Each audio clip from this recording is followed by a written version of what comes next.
All right, so what are you recommending today? Yeah, so this week I want to pick a game and a movie whose protagonists are a sad dad. Sad dad? Yeah, just like a sad dad who's like emotional and is going through some shit. All right, so The Last of Us. Well, yeah, but like you know me, I gotta go with like an indie choice that's not mainstream. And bro, you pretentious as all hell. All right, fine, go.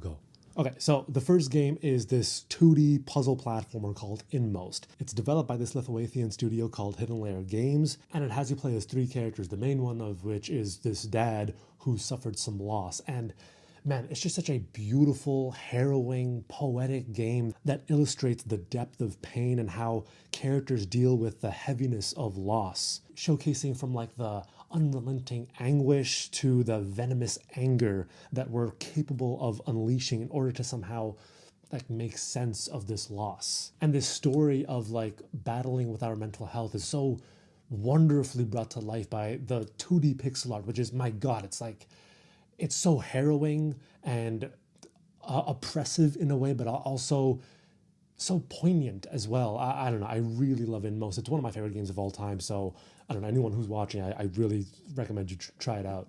All right, I won't lie. That actually sounds pretty interesting. Okay, so tell me about the movie. Okay, so for the movie, I have a title called After Sun. It stars Paul Mescal. Gladiator 2, Paul Mescal?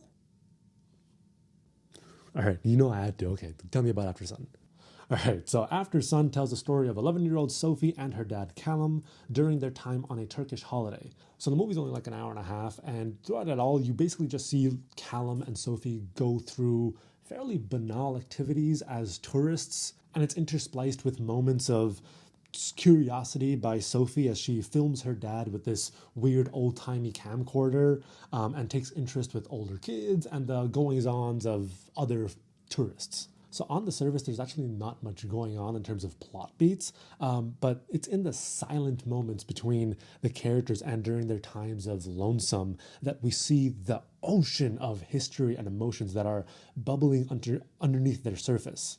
And dude, let me tell you something. Paul Mescal in this movie delivers what I can only describe as one of the most incredible performances I've seen in recent years. Like, clearly you know as you're watching this movie that there's something going on with his character. And Mescal's ability to showcase the anxiety, melancholia, and tints of depression that weigh heavily on his character with a stillness and silence is something special to behold. It's a movie that says so much but restrains itself from showing almost anything at all. And it's just so brilliant for it.